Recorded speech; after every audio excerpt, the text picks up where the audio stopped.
In this video, we're going to talk about the difference between qualitative and quantitative data in statistics. So first, let's talk about what is the purpose of statistics. So the purpose of statistics is to study data and to make educated decisions based on findings. And from that, we're going to get a few vocabulary words.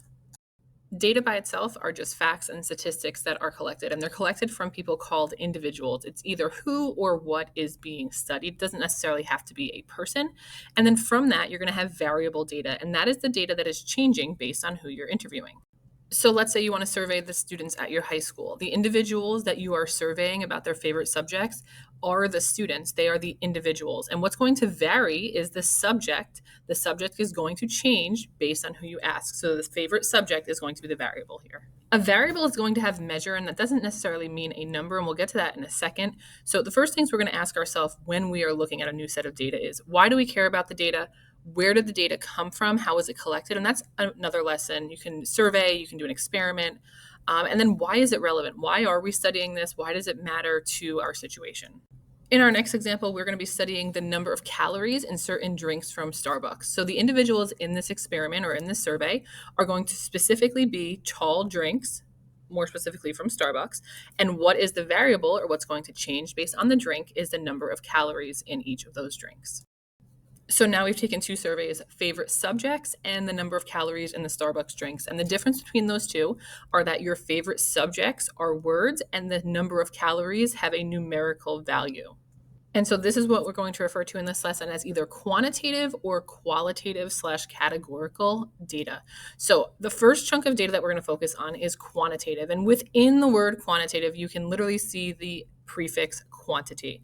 This is going to refer to anything that is a numerical data that you can perform operations on. So I like to think about it as, can you add these things together? Can you subtract them? Can you find the average of these things? That's pretty much what I'm always asking myself is, can you find the average of the data? This is going to refer to things like the numerical grade on a test, the weight, the salary of people at a company, the number of siblings in a certain family. Now, discrete means something that can be counted. I like to think of it as something you can touch. So you can touch if you were going to count the number of dogs, the number of cars in a parking lot, the number of houses on a street, or the number of water bottles in your car. All of those things are finite and you can count them. You can touch all of these things. Continuous, on the other hand, are something that you can't touch. So you can feel how heavy a baby is, but you can't physically feel pounds. You can't count weight, height, time, temperature. The opposite of quantitative is qualitative, or sometimes they'll call it categorical data. And generally, these are just words. So anything that's going to be a descriptor, colors, letter grades, flavors, your nationality, your social class, all of these things are considered qualitative. The other confusing thing about qualitative data is that you can also have numbers that are qualitative. These numbers are things that are identifiers. So an ID number, a credit card number, a social security number, a house number, area code, zip codes. I like to think of these as things that you can't take the average of. So you couldn't have 5 people list their credit card number and then take the average credit card number. You wouldn't do that. It just doesn't really make any sense. So these are numbers that are used to identify things and not used to calculate things. Lastly, for qualitative data, you're going to have binary or not binary data choices.